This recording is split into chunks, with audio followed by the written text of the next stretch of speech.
pembahasan al-haq atau haqquz zawj ala mar'ah. Hak seorang suami atas istri.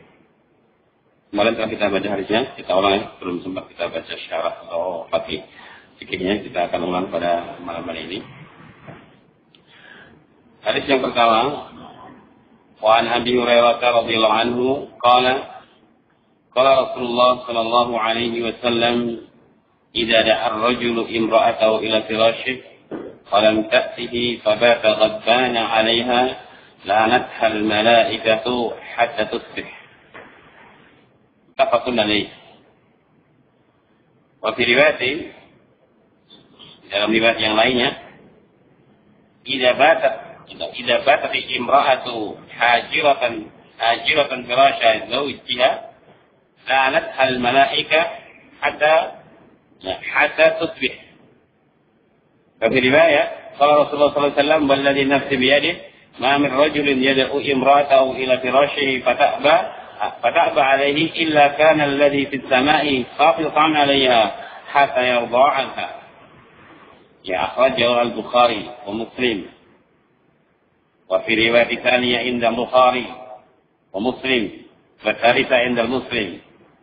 Semua sahih diriwayatkan oleh imam besar al-Imam Al-Bukhari, al-Imam Muslim rahimahumallahu taala. Di mana Rasulullah mengatakan apabila da'a rajul menyeru seorang suami imra'atahu kepada istrinya ila firashihi menuju pelaminannya atau tempat tidurnya, falam ta'tihi, kemudian perempuan itu tidak mau, istri itu menolaknya, dia menolak dengan alasan yang tidak syar'i, ya, bukan karena sakit, bukan karena yang lainnya, tapi dia nggak mau saja memenuhi keinginan suaminya, karena mungkin baru yang merasa sakit hati tadi siang, disakiti atau yang lainnya, dan dia membalas dengan tidak mau mengijabahi panggilan suaminya. Jadi kadang sering terjadi di kalangan para wanita. Gak ada selera, baru malas. Ya, seperti itu. Syakak, dendam. Mungkin tadi siang dia merasa sikapnya kurang baik bagi suaminya. Dan dia dendam di malamnya. Dia menyiksa suaminya dengan tidak memenuhi panggilannya. Perhatikan bagaimana Rasulullah menjelaskan akibat daripada perbuatannya itu. Maka dia mengatakan fabata ghadbana, maka dia tidur di waktu malam ghadban. Ya, suaminya itu jengkel, ghadban, marah karena merasa tidak dipenuhi oleh istrinya. Ghadbana 'alaiha, maka mereka marah dengan murka kepada wanita atau istrinya yang tidak memenuhi tadi. Maka lihat, la'anatha al-malaikat, maka malaikat akan melaknatnya. Malaikat jamak, bukan cuma malak, tapi malaikat, para malaikat. Dan satu malaikat yang melaknat, tapi lihat, la'anatha al-malaikat, maka akan melaknat baginya para malaikat hatta tusbiha, sampai datangnya waktu subuh, waktu pagi. Dalam riwayat yang lain, apabila bermalam seorang perempuan yang dia tidurnya itu hajiratan firasha zawjiha, dia menghajar, dia menjauhi tempat tidur suaminya, menyengaja tidak mau tidur dengan suaminya, ya, tempat lain, mungkin ke ruang anak-anaknya atau yang lainnya. Firasha zawjiha, dia menjauhi dari firas suaminya, maka la'anathal malaikatu hatta tusbiha, maka para malaikat akan melaknatnya. Telah melaknatnya, melaknat perempuan tadi sampai waktu subuh datang. Dalam riwayat yang lain, walladzi nafsi biyadihi ma min rajulin yad'u imra'atahu ila firashih, demi zat yang jiwaku ada di tangannya. Ini satu sumpah yang menunjukkan bahwa Rasulullah ingin berbicara tentang sesuatu yang penting. Karena nggak mungkin beliau berbicara di awal dengan walladzi nafsi biyadihi untuk perkara yang sifatnya hanya sekedar biasa saja. Tentu saja beliau mengawali dengan sumpah, berarti beliau ingin menjelaskan perkara yang sangat penting. Dia mengatakan ma min rajulin yad'u imra'atahu ila firashih, Tidaklah seorang suami yang mengajak perempuan atau istrinya menuju pelaminannya, fata'ba alaihi illa kana alladhi fis samai saqitan 'alaiha. Kecuali dia enggan, kecuali alladhi fis sama, zat yang ada di langit, saqitan. Saqitan isim nakirah yang datang setelah isim ma'rifat, maka dia sebagai hal dalam ilmunahu menjelaskan keadaan Allah itu sakhitan, keadaan Allah dalam keadaan murka alaiha, kepada wanita tadi. Hatta yadha'anha, sampai suami itu ridho dengannya, baru akan lepaslah kemurkaan Allah kepadanya. Ini hadis sahih riwayat Bukhari atau riwayat Muslim. Jadi beberapa hadis ini ada beberapa faedah yang cukup bisa kita ambil pelajaran. Jadi penjelasan Syekh yang pertama adalah wujub ta'ati zaujah li zawjiha idza da'aha li firashihi wa lam yakun biha udrun li anna aqwa al-umuri allati tushawwishu 'ala ar-rajul da'iyatun nikah. ولذلك خص الشارع الحكيم النساء على مساعدة الرجل في ذلك بغض بصره وخفض فرجه. Yang pertama adalah wajibnya seorang istri taat kepada suaminya. Nah, di sini sudah jelas memberikan faedah dan pengertian wajibnya seorang istri mentaati suaminya ketika suaminya mengajak untuk bercampur di kelaminannya dan dia tidak punya udzur, dan tidak punya udzur kan, karena dia punya udzur maka dia harus memenuhi ajakan suaminya. Kenapa seperti itu? Li'anna aqwal umur, karena perkara yang paling berat allati tushawwishu 'ala rajul, yang itu membuat kacaunya laki-laki, mengacaukan pemikiran laki-laki, itu ketika dia nikah, ketika ajakan untuk bercampur.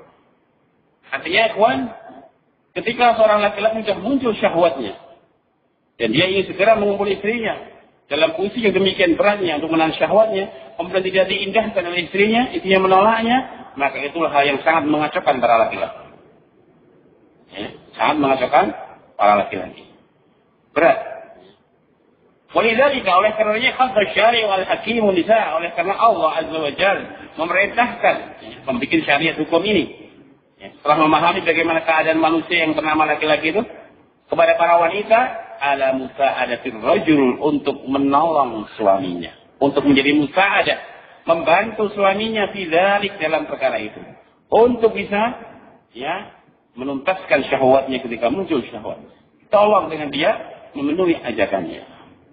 Ditolong dengan dia memenuhi ajakannya. Dapat pahala. Pahalanya besar di sisi Allah Subhanahu wa taala. Dengan demikian, maka akan lapanglah dadanya, longgarlah hatinya ketika telah dipenuhi oleh istrinya dari ajakan suami. Tapi kalau tidak, akan muncul mafsadah yang lebih banyak.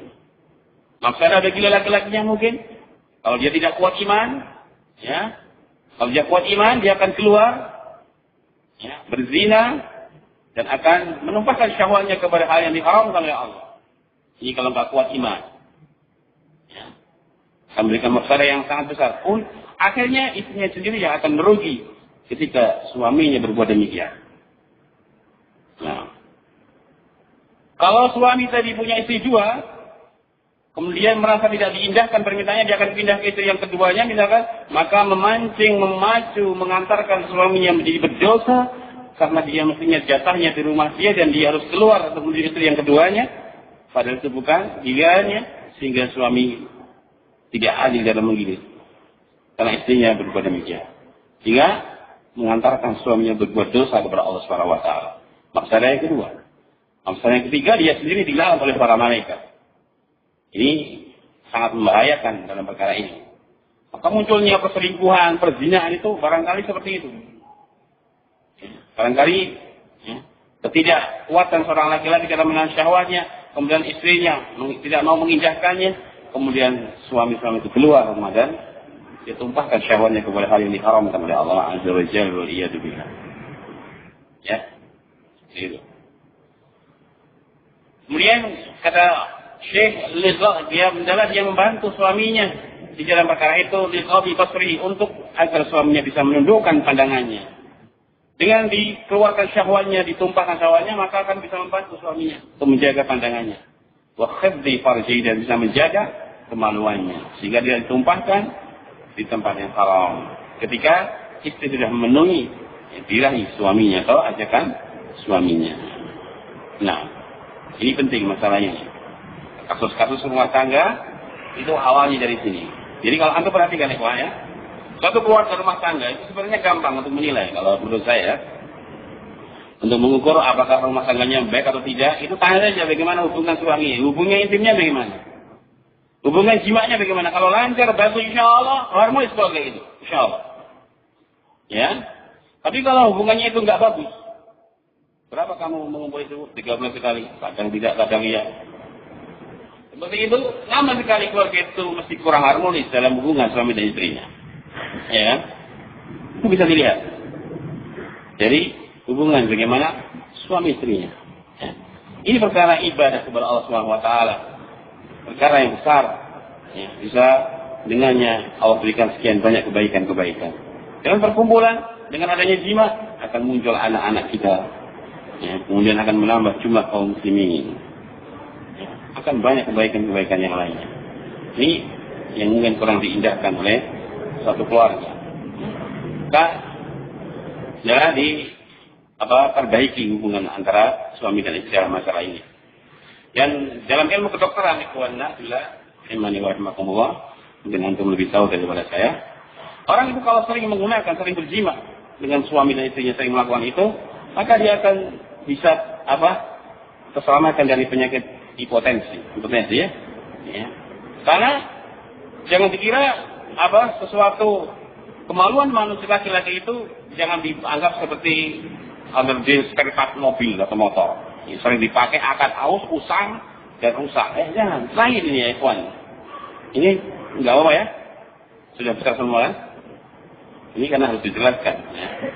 Jadi semakin dipakai, sering dipakai barang itu, sudah paham ya? Akan semakin bagus. Ya. Ya. Akan semakin bisa sehat. Sihat. Karena apa?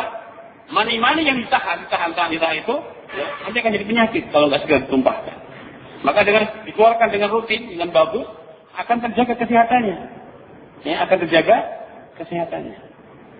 Tapi kalau 5 bulan, 5 sekali, 4 bulan sekali, nah ini malah loyo. Cepat mampus ini nanti. Si Joni ini. Nggak bisa bertahan lama. Akhirnya, usia muda, sudah konsen, kasihan istrinya. Nah, dia seperti itu. Makanya syariat bagaimana mengatur indahnya. Ternyata hubungan itu memberikan kesehatan bagi laki-laki dan perempuannya. Itu yang pertama dari sisi fisik. Dari sisi kebatinannya, orang sudah terkeluarkan syahwatnya akan tenang, akan tentram, tidak akan mikir neko-neko, sehingga akan bahagialah dia. Bahagialah kehidupan rumah tangga tersebut. Tapi kalau nggak rutin, nggak bagus hubungannya masalah ini, mungkin yang lainnya pun juga tidak akan bagus. Ini kemungkinan besarnya. Nah, oleh karenanya, ini perlu diperbaiki. Terus bagaimana cara memperbaikinya? Ya jalan-jalan ke sana kita tempuh. Seorang suami juga berjandan untuk istrinya, sebagaimana perkataan Abdullah bin Abbas. Saya suka kalau saya berjandan untuk istri saya, sebagaimana saya senang kalau istri saya berjandan untuk saya. Nah, perbaiki hubungan masalah fisik, penampilan ya. Juga istri berjalan, dia punya waktu-waktu dia untuk berjandan untuk suaminya. Waktu ketika sudah nggak sibuk lagi ya, kita maklumi banyak anak karena sibuk, tapi juga ada waktu khusus dia berdandan untuk suaminya. Ya, dia itu membuahkan atau memancing-mancing akan mempererat hubungan harmonis antara suami dan istri. Ya, dengan seperti itu kan, ya masya Allah. Saya ternyata kalau dandan, masya Allah cantik sekali. Begitulah suaminya, bersih, penampilannya, baunya wangi. Ini hanya prinsip itu membuka untuk kita lebih akrab dalam hubungan ini. Insya Allah nanti lainnya akan bisa diakrabkan lewat hubungan yang demikian itu. Ini kayak syariat sangat mulia sekali ya. Ya bagaimana? Makanya Allah mengancam bagi siapa seorang istri yang menolak suaminya, diancam dengan laknat yang demikian besar. Ini menunjukkan sangat besar dosa tersebut, karena akan memberikan dampak bahaya yang sangat besar pula bagi keluarga tersebut ketika istri tidak memenuhinya. Nah, itu yang pertama. Yang kedua, yang bagi alal mar'ati i'anatar zawj ala hifdzi dinihi. Dalam seorang wanita atau seorang istri itu i'an membantu suaminya ala hifdzi dinihi, untuk menjaga agamanya. Untuk menjaga agama, jangan sampai karena ulah dia, suaminya menjadi rusak agamanya. Menjadi mata keranjang, menjadi hidung belah, menjadi demikian rusak. Gara-gara setiap muncul syahwatnya tidak bisa dipenuhi oleh istrinya. Maka seorang istri harus membantu agar suami itu menjaga agamanya dengan dia memenuhi apa yang diinginkan selama tidak maksiat. Ya. Wa khifdi farji, dan menjaga kemaluan suaminya, kehormatan suaminya, agar jangan ditumpahkan kepada hal yang diharamkan oleh Allah dengan dia membantu tadi. Ya. Bahkan kalau lebih bagus, walaupun dia dalam keadaan capek mungkin, tapi kalau dia masih mampu, maka dia penuhi, itu lebih afdal lagi pahalanya. Karena dalam qaidah dikatakan al-ajr ala qadri masyaqah, ya. Pahala itu tergantung dari jenisnya kesulitan. Dia sebenarnya sudah capek sekali, tapi dia khawatir nanti akan membuat susah suaminya, maka ketika suaminya mengajak, walaupun dia mungkin sangat capek, kemudian dia memenuhinya, insya Allah itu pahalanya lebih besar di sisi Allah Subhanahu wa taala, karena dia lakukan demi kebaikan keluarga dan suaminya. Nah, ini seorang wanita yang salihah, ya. Seorang wanita yang salihah. Sulit ya dicari di zaman sekarang. Sulit sekali wanita salihah, tapi kalau didapat, insya Allah itulah kenikmatan dunia dan kenikmatan di akhirat. Bagaimana telah berlalu bersama kita hadis kemarin. Yang ketiga, atau masih ada kelanjutannya, ya. Wa an tas'a fi mardatihi, dan hendaklah seorang istri itu berusaha fi mardatihi, untuk mencari keridhaannya. Bagaimana agar sikapnya, perbuatannya, penampilannya itu bisa mendapatkan keridhaan suaminya. Bima la maksiyata fihi, selama hal itu tidak maksiat. Dia berbuat, dia beramal, dia berkata, apapun yang dilakukan untuk mencari keridhaan suaminya. Dia harus tahu apa yang disukai suaminya, baik dalam berpakaian, dalam yang lainnya. Dia lebih tahu bagaimana sikap-sikap yang disukai oleh suaminya. Oh, suami saya nggak suka kalau saya pakai baju yang demikian, demikian. Seperti itu. Namun kalau perlu, kalau beli baju, minta pada suami yang warna apa yang disukainya. Walaupun dia nggak suka, tapi kalau suaminya suka, dia memenuhi apa yang diinginkan suaminya. Karena apa? Dia berpakaian, berjalan untuk suaminya. Walaupun dia nggak suka warna ini, tapi ketika suaminya senang, dia membeli pakaian itu. Karena dia berpakaian untuk suaminya. Ini luar biasa. Dia kalahkan kesenangannya demi memenuhi kebutuhan atau kesenangan suaminya. Maka seorang istri adalah antas'a fi mardatihi fima la ma'siyata fi. Maka adalah dia berusaha untuk mencari keridhaannya. Selama hal itu tidak maksiat, silakan berusaha. Dan mungkin di antara kita yang lebih tahu bagaimana keridhaan suami kepada istri itu, apa yang disenanginya, apa yang disukainya, itu istri yang lebih tahu bagaimana kebiasaan suaminya. Tapi dia berusaha, senang mencari keridhaan suaminya. Jangan malah mencari sebaliknya, berusaha beramal untuk mendatangkan kemurkaan suaminya. Yang ketiga, sabrul rajuli ala tarkil jima' at'afu min sabri al-mar'ah. Walidzalika fa inna imtina'a al-imra'ah an firashi zawjiha kadiratun tastahiqqu ghadabullah. Ya, yang keempat ini, kesabaran seorang suami atau laki-laki dalam menahan jima itu lebih lemah daripada kesabaran seorang wanita dalam menahan jima. Maksudnya kalau wanita diulur 2 jam masih mampu, 3 jam, 1 hari masih mampu. Tapi kalau laki-laki mengulur waktu jimanya, itu lebih berat. Lebih berat. Maka dikatakan kesabaran seorang suami untuk menahan jimanya itu lebih lemah. Sangat lemah dibandingkan dengan kesabaran seorang wanita dalam menahan itu.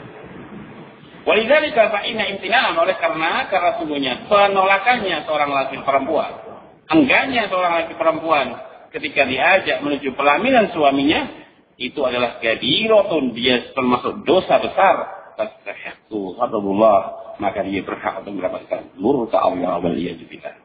Karena begitu sakit ya. Ini nanti laki-laki saya merasakan ya, lebih lemah untuk bisa menahan daripada perempuan. Makanya Allah mengancam, Nabi mengancam agar jangan sampai seorang istri berbuat demikian, karena yang itu menyiksa suaminya, sangat menyiksa suaminya.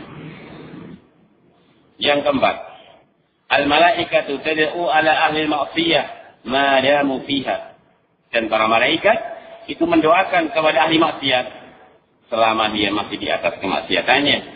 Wa du'aul malaikah maqbulun min khairin aw syarrin, dan doanya malaikat itu makbul, mesti diterima, baik doa kebaikan ataupun doa kejelekan.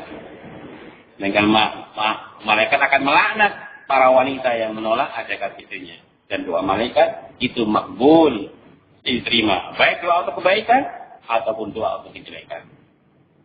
Ya, dikali sallallahu alaihi wasallam hadda wa min dalika wa khawfa minhu. Karena pernyataan beliau adalah hadda min dalik, adalah dia waspada, memperingatkan daripada itu. Ya, adalah dia betul-betul khawatir dengan ancaman dari Rasulullah, para malaikat akan mendoakan laknat kepada perempuan yang demikian. Faidah, ada faidah yang bisa dipetik dari hadis tadi, ada i'lam rahimakallah anna qaula sallallahu alaihi wasallam illa kana alladhi fis sama fahitan 'alaiha. Ila tadi ada perkataan kecuali apa yang di langit atau akan murka kepadanya, ya, ini yang dimaksud adalah Allah subhanahu wa ta'ala alladhi fis sama. Itu yang dimaksud adalah Allah yang ada di langit yang akan murka, ya, kepada wanita yang demikian. Sebagaimana pernyataan Allah dalam Al-Quran, "Aamintum man fis samai wa ayyasifa bikumul arda fa idza hiya tamur, aamintum man fis samai ayursila 'alaikum hasiba, fa sata'lamuna kaifa nadhir." Surah An-Nur, ya. Allah mengatakan, apakah kalian merasa aman dari yang di langit, di mana dia akan menjungkir dibalikan bumi, fa idza hiya tamur, sehingga tiba-tiba bumi itu menjadi berguncang karenanya. Atau kalian merasa aman dari yang di langit, dia akan mengirim hari kalian hasiban, atau badai. Yang fasata'lamuna kaifa nadhir, ya, yang bagaimana akibat dari pendustaan atau mendustakan peringatan Allah Subhanahu wa taala. Ya, kalian akan mengetahui bagaimana akibat orang yang mendustakan peringatan Allah Subhanahu wa taala. Jadi kata sahitan alayhi fis sama dari maksudnya adalah Allah Subhanahu wa taala. Jika seorang perempuan tidak mengindahkan permintaan suaminya, Allah akan memurkai yang demikian. Sebagai seorang wanita yang beriman, tentu saja takut dengan ancaman tadi.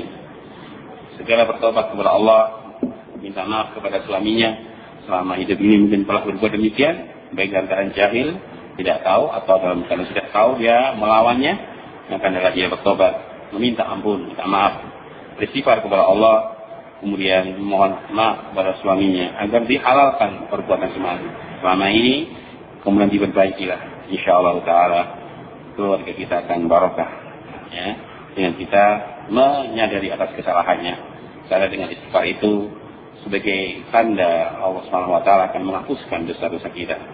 Ya ayyuhalladzina amanu atau illa man taba wa amana wa amila amalan shalihan fa ulaika yubadilullahu sayyi'atihim hasanah.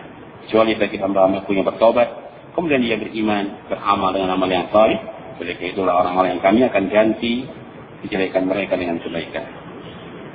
Sehingga dengan taubat itu Allah akan padamkan murka kita. Allah akan memadamkan murkanya bagi hamba-hambanya yang mau beristighfar dan bertobat kepadanya. Wa anibu ila rabbikum wa aslimu lah min qabli ayyatikumul adab tsumma la tunsarun. Kembalilah kalian kepada Rabb kalian dan serahkan diri kalian kepadanya sebelum datang kepada kalian siksa sehingga kalian tidak akan ditolong. Dengan istighfar dan mohon ampun kepada Allah, Allah akan memadamkan murkanya kepada kita. Dan Allah akan beri ganti pahala, Allah akan beri ganti rezeki yang berlimpah. Bagaimana pernyataan Nuh alaihissalam kepada kaumnya. Jika kaumnya bermaksiat kepada Allah, maka Nuh mengatakan istaghfiru rabbakum innahu kana ghaffara. Mintalah ampun kalian kepada Rabb kalian. Sesungguhnya dia Allah sangat Maha Pengampun.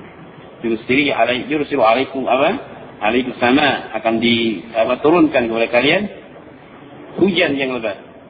Wa yumdidukum bi amwal wa banin, akan diberikan kalian harta-harta dan anak-anak. Wa yaj'alakum jannah, dan kalian akan diberikan kebun-kebun dan sungai-sungai dengan kalian bermohon ampun dan istighfar kepada Allah. Allah akan ampuni dosa kalian, Allah akan berikan rezeki yang berlimpah-limpah. Dari sini bisa menjadi pendalilan bahwa istighfar, memohon ampun kepada Allah itu bisa menyebabkan orang itu dimudahkan rezekinya. Kita kata rezeki kita mungkin karenanya kurang istighfar, mungkin karenanya banyak dosa yang kita enggak menyesali, menyadari, sehingga kadang tertahanlah rezeki itu. Tapi dengan kita beristighfar, banyak-banyak mohon ampun dan bertobat kepada Allah, mengakui atas segala kesalahan-kesalahannya, insyaallah Allah Ta'ala akan memudahkan bagi kita, berikan jalan-jalan kemudahan. Wa may yattaqillaha insyaallah makhraja wa yansuhu min haitsu la yahtasib. Dan masih banyak lagi dalil-dalil yang berkaitan dengan keutamaan istighfar. Yang jelas, istighfar itu adalah satu bentuk penyesalan hamba kepada Allah, sehingga Allah SWT menerima penyesalannya dan Allah mengganti dengan hal-hal yang tidak menjadikan dia menyesal, diganti dengan kebahagiaan. Oleh karenanya Allah berfirman di dalam hadits qudsinya, ya ibadi innakum tukhti'una bil-laili wa nahar wa ana aghfiru dzunuba jami'an fastaghfiruni aghfir lakum. Hai hamba-hambaku, kalian telah salah siang dan malam, adapun aku zat yang mengampuni dosa semuanya. Bermohonlah ampun kalian kepadaku, niscaya aku akan ampuni dosa-dosa kalian. Rasulullah juga bersabda dalam hadis yang sahih riwayat Bukhari dan Muslim, Inna Allah yabsutu yadahu bil-lail liyatuba musii'un nahar wa yabsutu bin-nahar liyatuba musii'ul lail hatta takriba asy-syamsu min maghribiha. Sungguhnya Allah bentangkan kedua tangannya di waktu malam untuk menerima taubatnya hamba-hamba Allah yang berbuat dosa di waktu siang. Allah bentangkan tangannya di waktu siang untuk menerima taubatnya hamba-hamba yang berbuat dosa di waktu malam. Hatta takriba asy-syamsu min maghribiha, sampai terbitnya matahari dari arah barat. Ini sebagai akhir batas tertutupnya taubat. Sebelum matahari terbit dari arah barat, maka Allah akan mengampuni dosa siapa saja yang mereka beristighfar kepada Allah. Walaupun sebesar gunung dia datang dengan dosa, bahkan sepenuh langit dan bumi dengan dosa. Tapi ketika dia bertobat dengan nasuha, sungguh-sungguh, maka Allah akan datangkan pula sepenuh ampunan langit dan bumi sebagai bentuk luasnya rahmat Allah kepada hamba-hambanya. Maka kita nggak boleh putus asa atas apa yang telah kita lakukan di masa-masa yang dahulu. Kita mohon ampun, menyesal dan beristighfar kepada Allah. Allah berfirman, "Qul ya ibadiyalladzina asrafu ala anfusihim la taqnatu min rahmatillah, innallaha yaghfiru dzunuba jami'a." Katakanlah kepada hamba-hambaku yang telah banyak berbuat melampaui batas atas diri-diri mereka, janganlah kalian berputus asa dari rahmatku. Innallaha yaghfiru dzunuba jami'a. Sungguhnya Allah mengampuni segala seluruh dosa-dosa kita. Ya? Seperti itu. Maka para istri, jangan banyak istighfar kepada Allah dan kemudian bertobat, meminta ampun, minta maaf kepada suaminya kalau mungkin selama ini pernah menyakitinya, baik yang disengaja ataupun tidak sengaja. Buang segala gengsi, harga diri. Kita bertobat kepada Allah. Jangan merasa gengsinya hancur. Jangan merasa kehormatannya hancur ketika kita minta ampun, minta maaf kepada suaminya. Jangan seperti itu. Jadi manapun istri itu di bawah suaminya. Walaupun dia status sosialnya lebih tinggi daripada suaminya, sekolahnya lebih tinggi daripada suaminya, duitnya lebih banyak daripada suaminya, ya, wajahnya lebih cantik daripada suaminya. Yang namanya wanita tetap di bawah komando seorang suami. Dia harus mengakui dan dia harus banyak bertobat, minta ampun, minta maaf kepada suaminya. Kalau ingin keluarga kita bahagia. Tapi kalau tidak, lanjutkanlah dalam kemaksiatan. Akan hancurlah keluarga tersebut. Musibah demi musibah, bencana demi bencana itu menimpa keluarga kita, mesti ada kemaksiatan. Saya pernah berkata kepada orang istri saya, fokus saja musibah akan datang kepada kita kalau kalian tidak taat kepada saya. Betul. Begitu ada istri yang tidak taat kepada suaminya, turun musibah. Ketika ada terjadi pengingkaran seorang suami, seorang istri, tidak berbakti kepada suaminya, dia durhaka, turun musibah pada keluarga tersebut. Entah anak yang sakit, entah hilang barangnya, atau yang lainnya. Ternyata kalau kita koreksi apa? Oh, ternyata ada kemaksiatan di keluarga kita. Oh, ternyata suaminya tidak bertanggung jawab, suaminya ya, begitu apa? Suka berbuat kasar kepada istrinya. Oh, ternyata istrinya yang tidak taat kepada suaminya, turun musibah. Nah, musibah datang kepada kita itu, ya, ma asabaka min musibah, fa min nafsi. Tidaklah datang musibah kepadamu kecuali dari diri kamu sendiri. Atau mungkin Allah timpakan musibah untuk menguji atau agar kita mengkoreksi, evaluasi selama ini apa yang telah kita berbuat sehingga musibah datang kepada kita. Agar kita kembali ke jalan yang lurus. Sebutkan dalam ayat, "Dhaharal fasadu fil barri wal bahri bima kasabat aydin nas liyudhiqahum ba'da alladhi 'amilu la'allahum yarji'un." Telah nampak kerusakan di laut dan di darat akibat ulah dari tangan-tangan manusia. Demikianlah Allah cicipkan siksa dari sebab apa yang mereka berbuat. Apa tujuan Allah? La'allahum yarji'un, agar mereka kembali. Agar suami itu kembali untuk berbuat kebaikan kepada keluarganya. Agar istri itu kembali taat kepada suami yang enggak menyurakai. Diturunkan musibah kepada keluarga tersebut. Karena ada kemaksiatan di tengah-tengah keluarga tersebut. anaknya, durhaka kepada orang tuanya, atau orang tuanya nggak bertanggung jawab dengan anaknya, suaminya tidak bertanggung jawab kepada istrinya, istrinya durhaka kepada suaminya, atau apapun terjadi kemasalah di keluarga kita, Allah akan timpakan musibah. Maka dengan kita saling koreksi diri, memperbaiki diri dari keluarga kita, insya Allah kebaikan akan kita bisa dapatkan. Nah, saya kira sudah ada ya, kawan.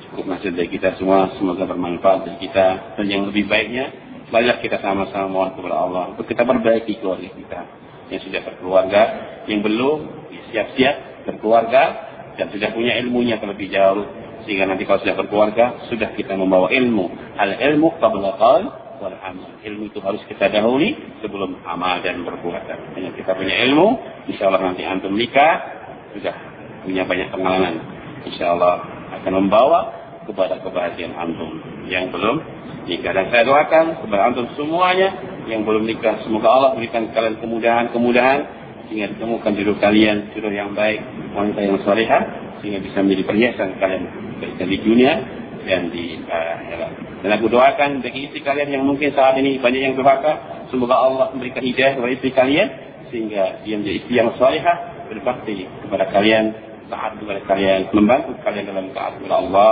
Subhanahu wa taala. Subhanallah bihamdik, asyhadu an la ilaha illa anta astaghfiruka wa atubu ilaik. Assalamualaikum warahmatullahi wabarakatuh.